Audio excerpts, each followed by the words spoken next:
안녕하세요. 하이탑 지구과학 개념 강의 지구과학 2 장유진입니다. 오늘은 6강입니다. 오늘 할 내용은 역시 바람에 작용하는 힘에 대한 내용입니다. 오늘 할 힘들은 그렇게 복잡한 유도 과정 이런 거 별로 없을 거고요.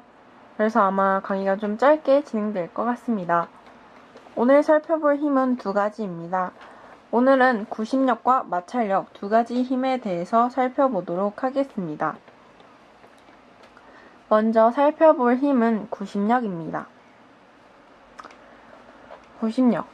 여러분들 전 시간에 했던 전향력보다 이 구심력을 더 많이 일상생활에서 접했을 것 같습니다.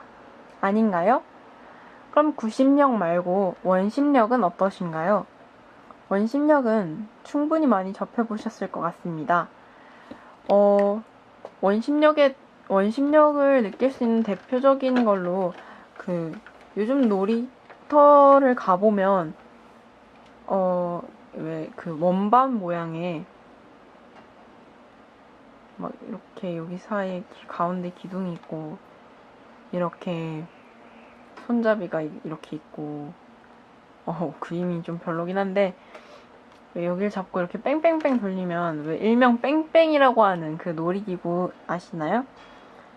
손잡이 잡고 막 돌리면 이 원판이 막 돌아가는데 이게 너무 세게 돌리다 보면 자꾸 몸이 바깥으로 자꾸 밀려서 떨어져 나갈 것만 같잖아요. 그때 느껴지는 그 바깥으로 떨어져 나갈 것만 같은 그 힘이 바로 원심력입니다. 그런데 원심력은 구심력과 굉장히 밀접한 관련이 있습니다. 원심력이 구심력과 거의 같다고 할 수 있어요. 원심력은 구심력과 방향만 반대인 크기는 같은 힘입니다. 다만 원심력은 실제로 존재하진 않는 힘이고 그냥 회전하는 물체 속에 있는 물체만 느끼는 힘입니다. 그래서 얘는 허상의 힘입니다. 허구의 힘이에요. 그래서 실제 힘은 구심력입니다. 일단 잡소리는 여기까지 하고 구심력에 대해서 알아보도록 할게요.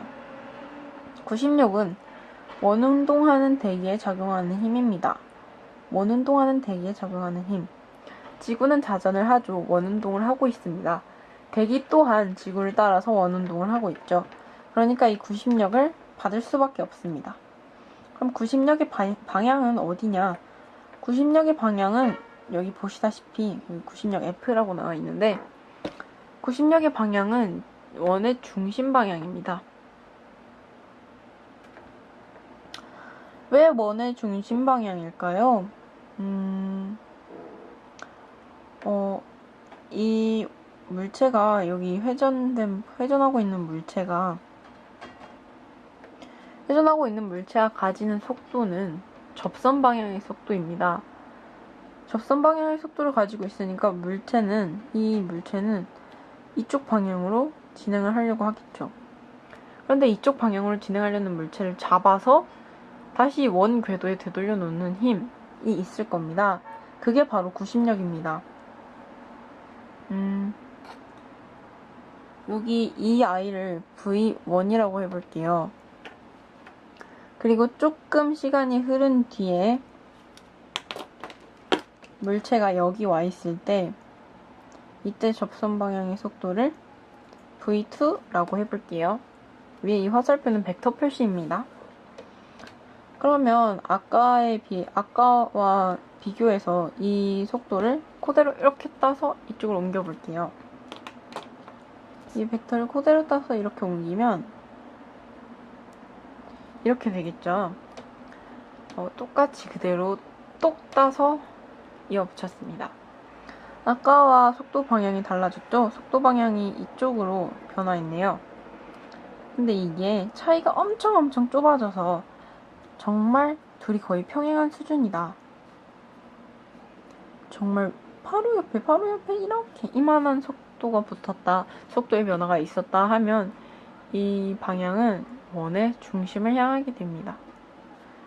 그래서 구심력의 방향은 원의 중심 방향이라고, 회전 중심 방향이라고 할 수 있습니다. 그래서 이 방향을 구심력의 운동 방향이면서 회전 중심 방향임을 알 수 있습니다. 그러면 여기서 지금 이 설명을 다시 한번 해보자면 V1이 이쪽 방향으로 있었고 V2가 이쪽 방향으로 변화되었습니다. 그러면 이걸 그대로 옮겨서 여기다 붙였으면 이때 발생한 이 화살표는 속도의 변화량이죠. 속도의 변화량은 뭐라고 하죠? dt분의 dv, 가속도입니다. 그럼 지금 가속도의 방향이 회전 중심 방향을 향하고 있는 것입니다. 그런데 힘의 방향은 가속도의 방향과 같습니다. 왜냐면 뉴턴의 제2법칙을 보시면 F는 ma죠. 질량은 벡터량이 아니니까 벡터인 a의 가속도의 방향을 힘의 방향이 따라가는 거죠. 그래서 힘의 방향과 가속도의 방향은 같습니다. 그러면 여기서 이 식에 대해서 설명을 드리도록 하겠습니다. F는 R분의 mv 제곱은 m 오메가 제곱 R입니다. 이 식이 어떻게 둘이 같을 수도 있느냐? 이 부분에서도 물리에서 토크 부분이 좀 필요한 부분인데요. 전 시간에서 말씀드렸던 오메가는 각속도입니다. 이 각속도는 단위 시간당의 단위 시간 동안 이동한 각의 움직임, 그걸 보는 거잖아요. 그래서 오메가는 dt분의 d 세타라고 할 수 있습니다. 그런데 호도법이라고 해서 호의 길이를 도로서 나타내는 법이라고 해서 여기가 세타, 이 길이를 s라고 하면 반지름의 길이를 r이라고 하겠습니다. 그럼 여기서 s는 r 세타, 이만큼의 회전 반경을 가진 아이가 이만큼, 이 세타만큼 회전했을 때 생기는 선의 길이를 이런 식으로 나타나게 돼요. 그래서 이 호의 길이는 반지름 곱하기 이 회전한 각도, 회전한 정도를 나타냅니다. 그러면 이 식을 좀 바꾸면 세타는 r분의 s가 되겠네요.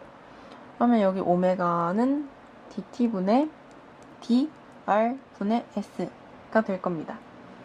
이 식을 또 정리해서 써주겠습니다. 그러면 r분의 1 곱하기 dt분의 ds니까 dt분의 ds, 즉 시간분의 이동 거리는 뭐가 되나요? 속도가 되죠. 그래서 r분의 v가 오메가가 되네요. 그럼 오메가는 r분의 v라는 식이 나왔고, 이를 조금 변형하면 v는 오메가 r이 됩니다. 그럼 위에 f는 r분의 mv제곱, 여기서 여기 v에다가 오메가 r을 대입하면 f는 r분의 m 오메가 r 제곱이니까 r분의 m 오메가 제곱 r 제곱 약분이 돼서 m 오메가 제곱 r이라는 식이 나오게 되네요. 그래서 결과적으로는 r분의 mv 제곱과 m 오메가 제곱 r은 같은 식입니다.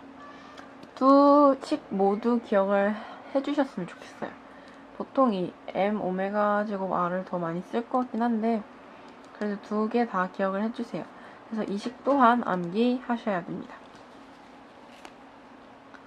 이 정도 설명하고 다음은 마찰력에 대해서 알아보도록 하겠습니다. 사실 대기에서 마찰력은 그렇게 중요한 힘은 아닙니다. 왜냐면 대기에서는 마찰력이 큰 효과를 만들어내지 못해요. 왜냐면 여러분 만약에 공기가 더 끈적거릴 것 같나요? 물이 더 끈적거릴 것 같나요? 표현이 이상한가요? 그러면 공기가 더 잘 끌려올 것 같나요? 아니면 물이 더 잘 끌려올 것 같나요? 물이겠죠, 아무래도. 점성이 물이 더 크니까요. 공기 사이에서는 마찰력이 작용하긴 하나 그 효과가 굉장히 미미합니다. 특히 공기와 공기 사이에서의 마찰력은 거의 무시해도 될 정도죠. 그래서 마찰력을 받는 바람은 지면과 가깝게 부는 바람입니다. 그래서 쭉 읽어보도록 하겠습니다. 지면과 가깝게 부는 바람은 지면의 마찰에 의해 풍속이 감소한다. 맞겠죠? 여기 대기에 이 지표면에 있는 대기가 이쪽으로 불고 있는데 마찰력은 여기서 이쪽 방향으로 반대 방향으로 작용을 하니까 속도가 감소하겠죠. 고도가 높은 공기일수록 마찰력의 영향은 작아지며 평균적으로 1km부터는 지면의 마찰의 영향을 받지 않습니다. 네, 맞습니다. 여기 이 표를 보시면 여기 마찰력을 받는 데가 여기까지는 마찰력을 받네요. 그러면 여기가 대략 1km 정도의 지점이라고 할 수 있겠네요. 그래서 고도가 높은 공기일수록 지면이랑 멀어지게 되니까 고도가 높은 공기일수록 마찰력의 영향은 작아지고 평균적으로 1km 부분부터는 마찰력의 그 영향을 거의 받지 않는다. 그리고 대기와 대기 사이의 마찰력은 거의 무시한다. 효과가 굉장히 미미하기 때문에 이렇게 이해를 하시고 넘어가면 될 것 같고 3번 지면 마찰에 영향이 없는 대기층을 자유대기라고 합니다. 말 그대로 지면 마찰은 1km, 상공 1km 지점부터 없다고 했는데 그럼 그 위에 있는 모든 대기를 다 자유대기라고 하는 겁니다. 그래서 지면 마찰의 영향을 받지 않는 그런 대기를 자유대기라고 합니다.